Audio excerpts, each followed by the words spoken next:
मेर नाम यवेस है। इस वक्त मेरी उम्र 17 साल थी।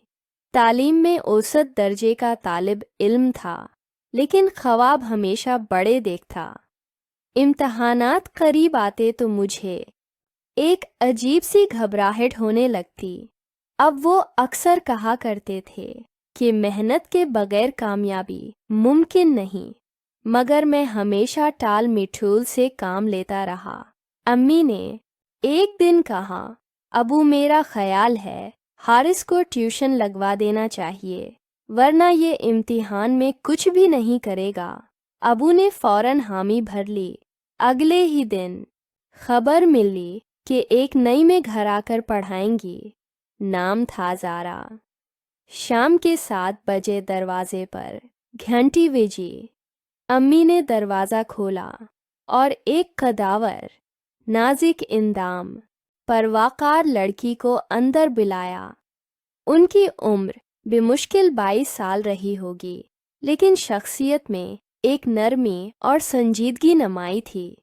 अम्मी ने मेरा तारुफ करवाया, यह है मेरा बेटा हारिस और ये है तुम्हारी मेज़ारा बेटा। मैंने नज़रें झुकाकर सलाम किया। ज़ारा मेज़ की आंखों में एक खास किशिश थी, जैसे कोई राज छिपा हो। उनकी मुस्कुराहट ने मेरे अंदर की घबराहट को आहिस्ता आहिस्ता कम किया। ज़ारा, मैंने कहा, तो अवीस पढ़ाई के लिए तैयार हो? मैंने सिर हिलाते हुए जवाब दिया। जी। वो ड्राइंग रूम में बैठ गए और किताबें सामने रख कर बोले, देखो, पढ़ाई का मतलब सिर्फ रटा लगाना नहीं, पढ़ाई का असल मकसद समझना है, और समझने के लिए दोस्तों जैसा माहौल ज़रूरी है। उनके लहजे में ऐसी मिठास थी कि मुझे पहली बार पढ़ाई दिलचस्प महसूस हुई। लेकिन इस सब के साथ साथ दिल में एक अनोखी बेचैनी भी जाग रही थी, जैसे उनकी मौजूदगी ने मेरे अंदर एक नया जज्बा पैदा कर दिया हो। ये पहला दिन था, लेकिन मुझे लगा जैसे मेरी जिंदगी का एक नया बाब खुल गया है। अगली शाम जब वो दोबारा आए तो मैं पहले से ज़्यादा बेचैन था। दिन भर किताब खोलने की हिम्मत ना हुई, लेकिन शाम ढले कमरे की तरतीब मैंने खुद की। मेज़ साफ किया, कुर्सी सीधी रखी और अपनी बेहतरीन कॉपी निकाल ली। 7 बजे दरवाज़ा बजा। आज सारा मैंने मुल्की नीली शाल ओढ़ रखी थी, बाल खोले और हल्की खुशबुओं के वजूद के गर्द बखरी हुई थी। मैंने दिल ही दिल में कहा, क्या ये वाकई सिर्फ मेरी में है, या किस्मत ने उन्हें मेरी ज़िंदगी में किसी और मकसद के लिए भेजा है। पढ़ाई शुरू हुई। वो मुझे अंग्रेज़ी के ग्रामर के उसूल समझा रही थी, लेकिन मेरी नज़रें अक्सर किताब से हटकर उनके चेहरे पर जा रही थी। कभी उनकी आंखों की चमक, कभी लब्बों की मुस्कुराहट। मैं खुद को डांटता, हारिस, ये तुम्हारी में है, ध्यान किताब पर रखो। मगर दिल का हुक्म अलग था। ज़ारा, मैंने मेरी कपीदी लिखकर कहा, तुमने तो अच्छी तैयारी की है, लेकिन एक बात समझ लो, असल इल्म वो है जो अंदर उतर जाए। उनका लहजा नर्म मगर गहरा था, जैसे अल्फाज के साथ साथ उनकी निगाहें भी कुछ कह रही हूँ। मैंने आहिस्ता से कहा, छी, मैं पढ़ाई के बाद इम्मी चाय ले आए। ज़ारा, मैंने चाय का घोंट भरा और मैं उनके अंदाज को देखता रहा। दिल चाहता था कि वक्त रुक जाए और ये लम्हा हमेशा के लिए ठहर जाए। इसी लम्हे उनकी नज़र मुझ पर पड़ी। चंद लम्हे हमारी आंखें मिलें, फिर वो हंसकर बोलें, क्या हुआ, ऐसे क्यों देख रहे हो? मैं चौंक गया और जबराहत में कहा, जी कुछ नहीं, बस सवाल याद कर रहा था। क्या हुआ, ऐसे क्यों देख रहे हो? मैं चौंक लिया और जबराहत में लहा ही छे है। जिस सवाल याद कर रहा था वो हंस पड़ी। उनकी हंसी की खंख ने कमरे का माहौल बदल दिया, जैसे एक पर वो टूट गया हो और अब हम उस्ताद शागिर्द से ज्यादा बेतकल्लुफ दोस्त बनने लगे हो। इस दिन जब वो रुखसत हुए तो मैं देर तक दरवाजे की चौखट पर खड़ा उन्हें देखता रहा। दिल में अजीब सा एहसास था, जैसे किसी नई दुनिया का दरवाज़ा खुलने वाला हो।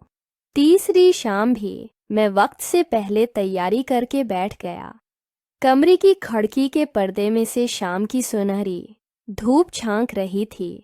किताबें मेज़ पर रखी गईं, मगर दिल बेचैन था। दरवाजे पर दस्तक हुई और मैं लपक कर गया। आज सारा मैंने सफ़ेद दुपट्टा लिया हुआ था, जिस पर मुल्क की कढ़ाई झलक रही थी। वो अंदर आए तो कमरे में एक अजीब सी ताजगी भर गई। पढ़ाई शुरू हुई। वो मुझे नज़्में डेड फॉडल्स समझा रही थी, लेकिन अल्फाज के साथ साथ इनका अंदाज भी एक अलग दुनिया खोल रहा था। वो इशार पढ़ती थी और मैं उन्हें देखता रहा था। उनके लब्बों की जनबश, आवाज़ का उतार चढ़ाव और आंखों की गहराई सब मुझे अपनी तरफ खींचते थे।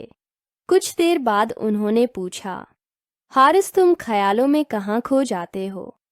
बोले, अंधेरा डरावना तो नहीं लगता ना? मैंने आहिस्ता कहा, नहीं, जब आप सामने हूँ तो कुछ भी डर नहीं लगता। ये जुमला मेरे दिल की गहराई से निकला था। वो चंद लम्हे खामोश रहें, फिर हल्का सा मुस्कुराए। उनकी मुस्कुराहट में शरारत भी थी और नरमी भी। पढ़ाई खत्म होने के बाद वो रुखसत हुए तो बाहर बारिश अभी जारी थी। मैंने दिल ही दिल में कहा, ये बारिश मेरी जिंदगी का पहला गवाह है कि मेरा दिल अब सिर्फ ज़ारा इसके लिए धड़कता है। 5वें दिन उम्मी को बाजार जाना पड़ा, इसलिए कमरे में सिर्फ मैं और ज़ारा में थे। मौसम कुछ भारी था। हवा में नमी और गर्मी घल रही थी। उन्होंने पढ़ाई शुरू की, लेकिन मेरा ध्यान कहीं और ही था। वो तख्ती पर लिख रही थी, मैं ध्यान से देख रहा था। अचानक उनका कलम नीचे गिर गया। वो झुककर कलम उठाने लगी, लेकिन फसल कर करसी से नीचे गिर गई। मैं फौरन अपका और उन्हें थाम लिया। उनके बाल मेरे चेहरे से छो गए और उनकी आंखों में घबराहट के साथ एक अजीब ही नरमी थी। आप ठीक हैं? मैंने कांपती आवाज़ में पूछा। उन्होंने मेरा सहारा लिया और आहिस्ता से कहा, हाँ। वो ज़रा चक्र सा आया था। मैंने उन्हें कुर्सी पर बैठाया और पानी लाकर दिया। वो पानी पीते वक्त भी मेरे हाथ को मजबूती से पकड़े हुए थीं, जैसे डर हो कि कहीं गिर न जाएं। बस ये लम्हा हमारे बीच की खामोश दीवार को तोड़ गया। पहली बार मैंने उन्हें इतने फरेब से देखा। उनकी पलकों पर मिल्की नमी और गालों पर शफ़क़ जैसी लाली थी। कुछ देर बाद वो संभल गए, मगर जाने से पहले बोले, आज तुमने मेरे इस हार अपने कर मेरा एतमाद जीत लिया है, हारिस। मैं उस रात देर तक ये सोचता रहा कि अब हमारे दरमियान कुछ बदल चुका है। ये सिर्फ उस्ताद और शागिर्द का शता नहीं रहा, बल्कि एक नरमी और कुर्बत की दौर भी जड़ गई है।